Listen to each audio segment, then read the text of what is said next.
Katsina State government has justified its plan to facilitate the release of 70 individuals facing trial for alleged involvement in banditry, describing it as part of efforts towards consolidating peace deals with armed groups operating across the state.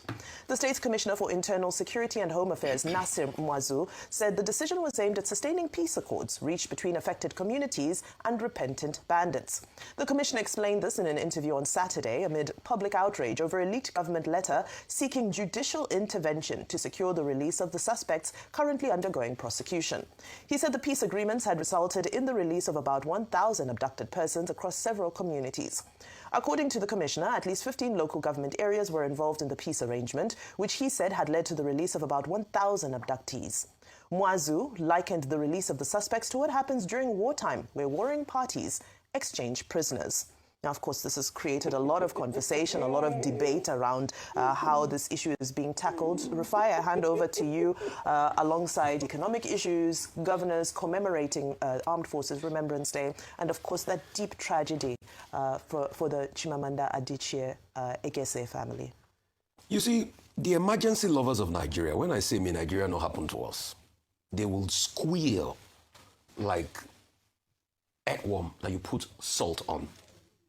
But is it not shocking that a state government is the one defending bandits today, that they have a peace arrangement? So it was true that the peace tour carried out by bandits was in partnership with the state government. In fact, can you see how shamefully they're even telling us the merits of what has transpired? That, oh, the peace has led to release of 1,000 people. Then they are trying to secure judicial release for bandits. just imagine that. Whoever thought a day will come that the state government will be trying to secure judicial release for bandits to be able to honor a peace deal? The question we should ask the Katsina state government is this the first of such peace deals? In the end, bandits, terrorists, whatever you call them, they will break it. Until we get a state that can fight the problem of insecurity to a standstill, we do not have a nation. The next thing, the representative of the government had the effrontery, the unmitigated temerity to come out to tell us that this is what happened in war-torn situations where there's a prisoner exchange. So people that were kidnapped have now become prisoners of war, right? Is that what is happening? And the state government has the effrontery to tell us that there was a prisoner exchange, that's why people were released. So we should also, in turn, go and tell the states to release the bandits. You see, when we say Nigeria is a failed state or is a failing state, you think we're joking, but these are vestiges of a failing state. A state where the leadership has no capacity, no capability, no supremacy of violence to fight out non-state actors. Is that not failure? What does Section 14, subsection 2 of the Constitution says? The states must have the capacity to protect people. That's why we surrender our sovereignty. But if it is out of the generosity of bandits now that people are being protected in Katsina State, the same criminals that have killed people. Just over the weekend, we heard about killings in Kogi of our valiant servicemen. So what does the Katsina State government want an average soldier that is fighting on the battlefront to think? Because after they capture these terrorists, states like the Katsina State government can go and make a deal with them in the bid to be able to have peace. I will tell you the way it is. We are losing our country. And it is sad, if not to say we have lost. And I feel even more sad on a day closer to the Armed Forces Remembrance Day, where we are wearing the puppy today to celebrate those that have laid down their lives for this country. Those are the true heroes. And those are the people we should celebrate, not these terrorists that the state, Katsina State, is now making a deal with. It's a very sad one. Very sad one. Another very sad one is the case of Chimamanda. My friend, my sister. And this is dear to me. Because for me this morning, this is a personal loss since I heard the news. Her son, Zakano, her kids I've played with. I love children. And I love to have a playtime with children. And I've played with these boys in question. And only for me to hear that kids that brought joy to me passed in such a circumstance is a very debilitating one. And I only can just imagine how Chimamanda and her family and her husband Ivara feels right now. It's a very sad one. So please, I would like to beg all of you to respect your privacy, because we started to see you people those that have been looking for a chance to be able to get a shot at Chimamanda, this is your glory time. You've started to run your mouth and say all sorts. But you wouldn't understand that when people grieve, we should grieve with them. I've also heard you. Those that have no empathy in their hearts, and all they're saying now is it because she's a public figure? We've also heard you. And I want you to search deep inside your hearts and ask yourself, is that the right thing to say to somebody grieving that just lost both of her parents a couple of years ago and now her child? But the other side of it, the hospital has released a statement saying that they're open to investigation, that they did everything right. So there's a lot of back and forth. And when there's a lot of back and forth like that, I'm happy the Lagos State government has said they will investigate. So let them have a look at this matter and let an independent inquiry go on. I don't want to go through the details this morning because it's just going to open the wound again for the parents. I just pray that at some point they find healing, which is a difficult thing to say this morning. And please, please, I beg you, for those that will say all sorts, be careful. Remember, this is a mother that has lost her child. This is not your time to gloss. Please. Okay, the death of Chimamanda Adichie's son is a profound tragedy. Now, I've said on this table before that I've been corrected by, or we had been corrected, the public had been corrected by a knowledgeable man, Fola Adiola, in this instance. Say that it's not always that Nigeria happens to people.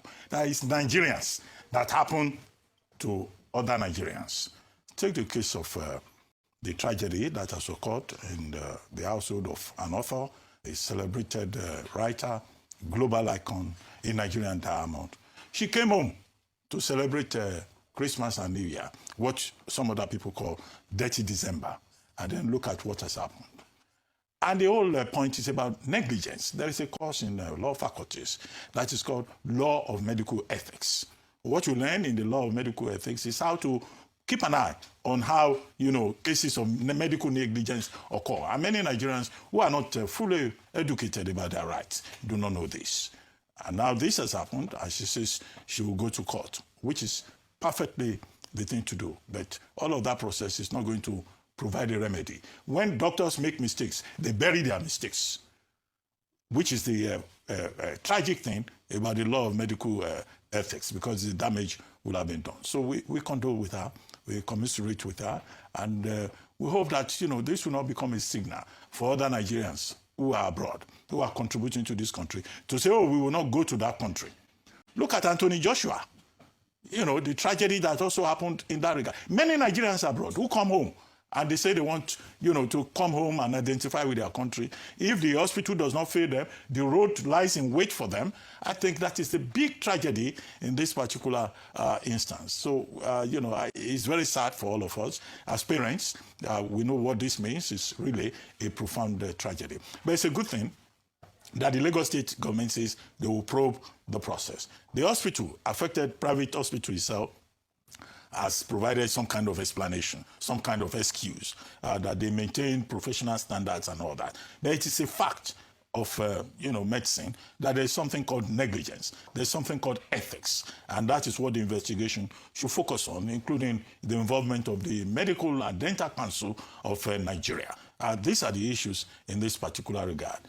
But unfortunately, whatever process you initiate will not bring back the dead. Now, the other important issue has to do with the Nigerian government saying, oh, we're going to, sell assets worth about 189 billion naira to fix the gap, the deficit in the 2026 budget. Well, let us make this point. One, the list of those assets to be sold have not been provided. But it is a fact, is it not? It is that there are wasting assets, abandoned assets, like the refineries of Nigeria, like Ajakuta, like other assets, Federal Secretariat in Lagos. Now, what is important is not just the intention, it's the process. One, there should be proper revaluation, which is what I think Dr. Ayo Teriba talks about. He's an economist and is part of the family. There should also be transparency. We should know what is the worth of those assets, what are those assets, and then there should be statutory responsibility. The only body in the laws of Nigeria that is responsible either for the sale or privatization or liquidation or the concession of Nigerian assets is the Bureau for Public Enterprises.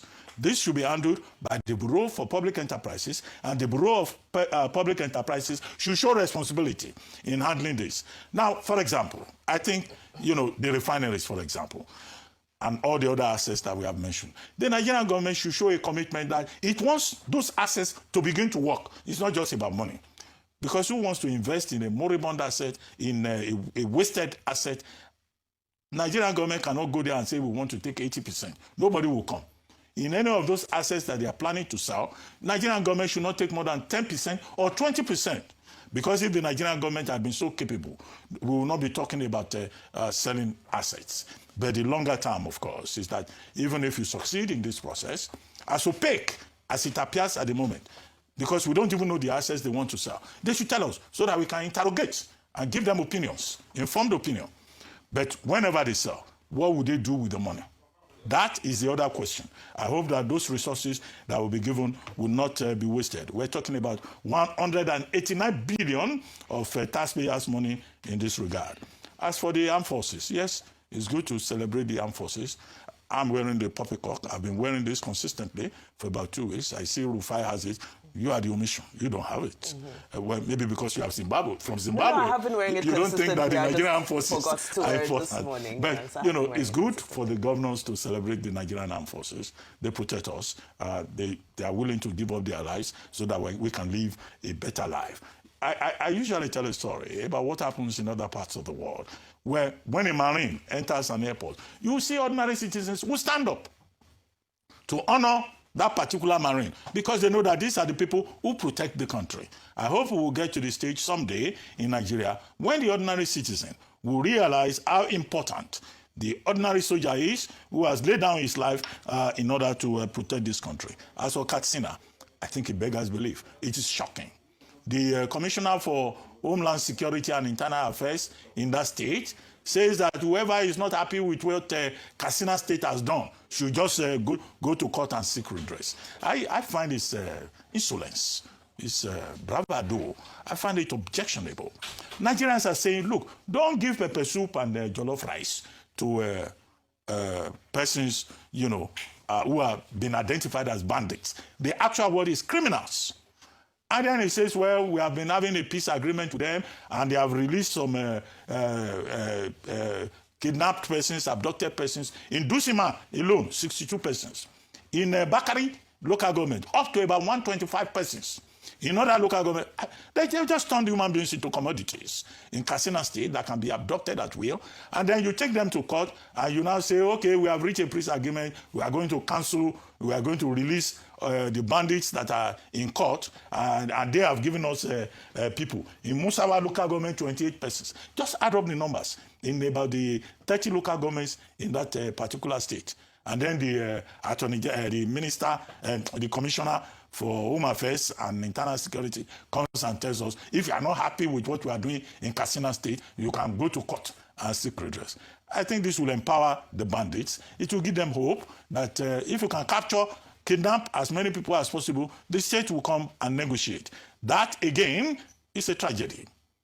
That the state would not follow the rule of law and will say, okay, bandits are giving us back people, they too are free. Would that guarantee that they will not abduct more people in Katsina State? That's the irony.